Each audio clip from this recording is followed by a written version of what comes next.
Olá, bom dia. Bom dia, você está assistindo ao Visual? É um programa acessível da TV Brasil. Direto do Rio de Janeiro, o Visual começa agora.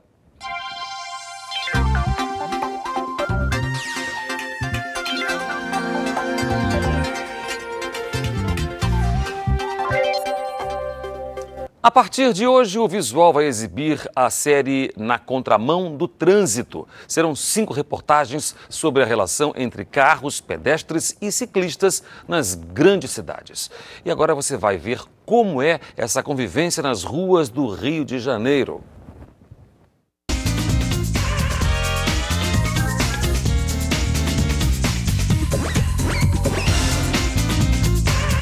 Este desenho, que data da década de 50 do século passado, já retratava como alguns cidadãos de bem se transformam ao ouvir o primeiro ronco do motor por trás do volante de um automóvel. Uncontrollable monster, a demon driver. Mr. Walker is now Mr. Wheeler. Em uma referência à história de O Médico e o Monstro, a animação mostra que o pateta motorista predador no trânsito e o pateta pedestre vítima dos carros são a mesma pessoa. And again becomes Mr. Wheeler, motorist. 65 anos depois da ironia de Walt Disney, as grandes cidades do mundo inteiro, com raras exceções, continuam priorizando a circulação de carros e deixando os pedestres em segundo plano. Muita gente e muito carro, né? Se tivesse um transporte urbano de melhor qualidade, a gente poderia andar com mais facilidade. Os carros priorizados, mas hoje a gente vê um movimento não só para pedestre, mas como ciclista também. É uma questão de ajuste e que esse ajuste tem que ser fomentado de forma mais intensa.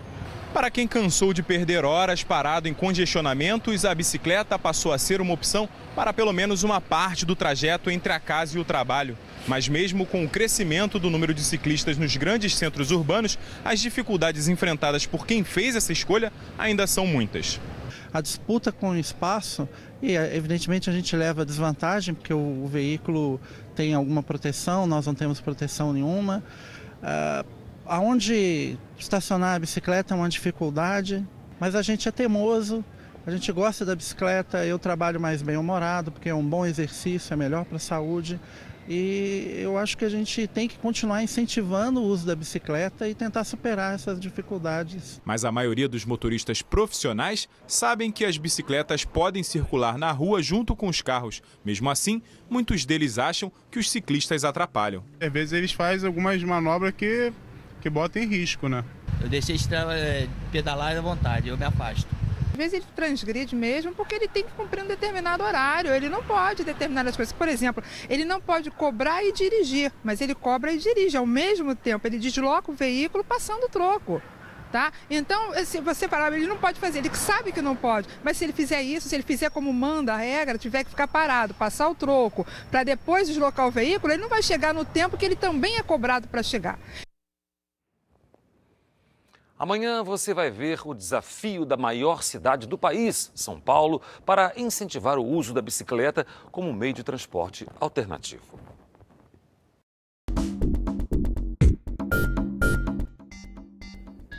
Quiosque, refrigerante, caipirinha, chopp. Revisando. Quiosque, refrigerante, caipirinha, chopp.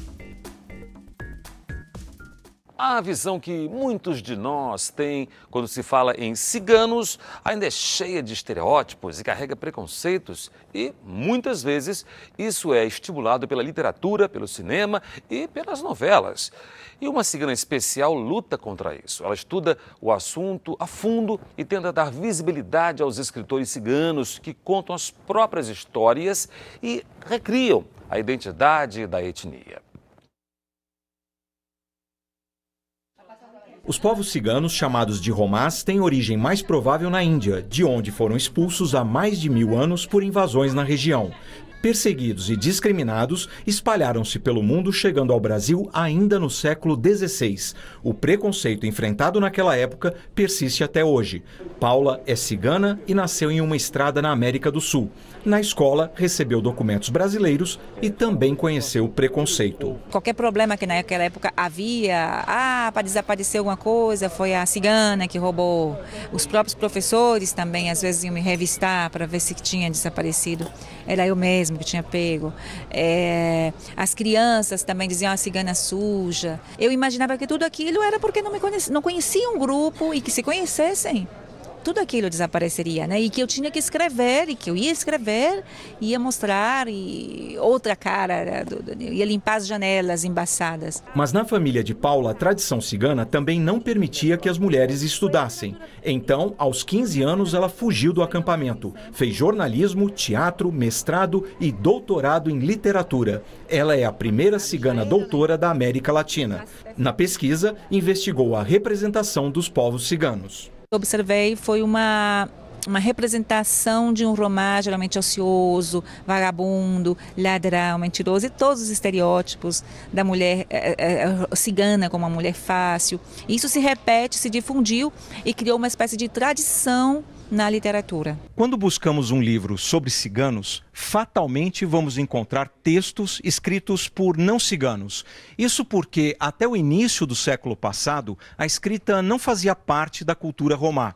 Hoje já existem escritores ciganos. O doutorado de Paula dá visibilidade a esses autores. Esses escritores, eles trazem uma nova voz, uma forma de mostrar seu outro sem estereótipos, também se volta para dentro e questiona o próprio grupo também, de como promover as adaptações necessárias para sobreviver sem estar atrelado à marginalidade. São os escritores que trazem um forte compromisso social, sem deixar de ser uma boa literatura.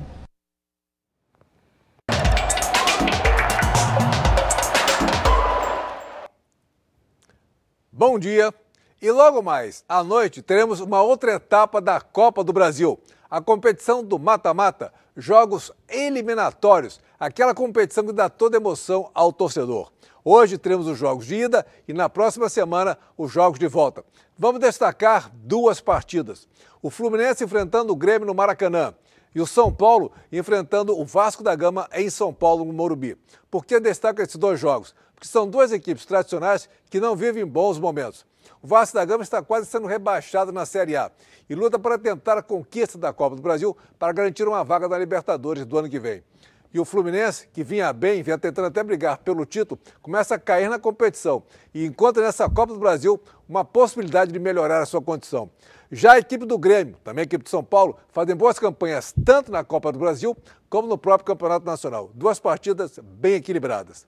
E hoje tem futebol ao vivo para você aqui na TV Brasil. Sim, a partir das 3 horas da tarde, horário de Brasília, é o Campeonato Brasileiro Feminino. Ao vivo, direto da Gávea, no campo do Flamengo, você vai assistir Flamengo e Adecco. Já estamos chegando, então, na fase final desta primeira etapa do Campeonato Brasileiro de Futebol Feminino. Então, logo mais, às 3 horas da tarde, Flamengo e Adecco. As meninas jogando futebol aqui na TV Brasil. Para você, um grande abraço e até a próxima sexta-feira. Bruno Landgraf e Marinalva Almeida, duas trajetórias distintas que se uniram e agora buscam refazer a vida no esporte na vela adaptada. Dizem que nada acontece por acaso, mas às vezes a vida é tão incrível que parece que certas coisas só acontecem por um acaso. Bruno Landgraf, 29 anos, virou manchete por um motivo que ninguém gostaria. Era goleiro reserva do São Paulo em 2006, quando um acidente de carro o deixou paraplégico. Marinalva Almeida, 38 anos. Há 22, um acidente de moto causou a amputação da perna esquerda. Não virou notícia. Quer dizer, não até chamar a atenção em 2012, ao disputar a corrida São Silvestre.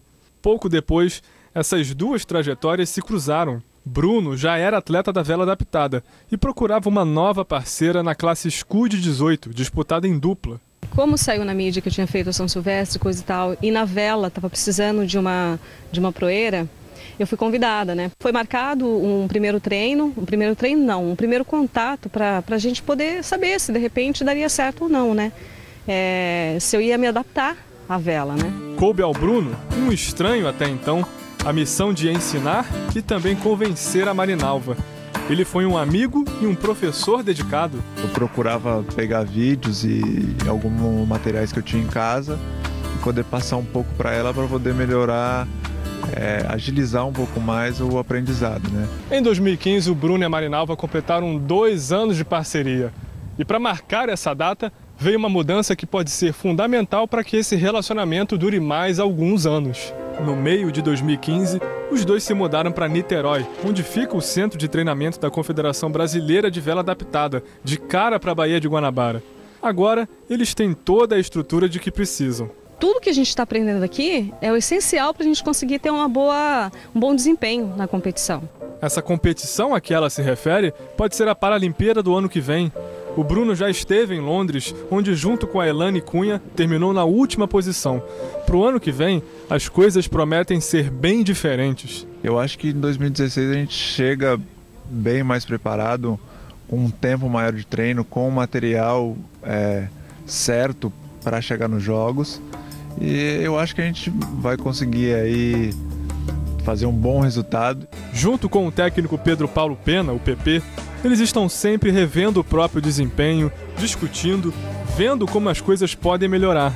Se a gente não está em sintonia aqui dentro do barco, as coisas não funcionam direito. Então já sabe, né? Se vier medalha, não vai ter sido por acaso. E o Visual termina aqui. Muito obrigada pela companhia. Tchau. A gente volta amanhã às 8h em ponto. Tchau para você também.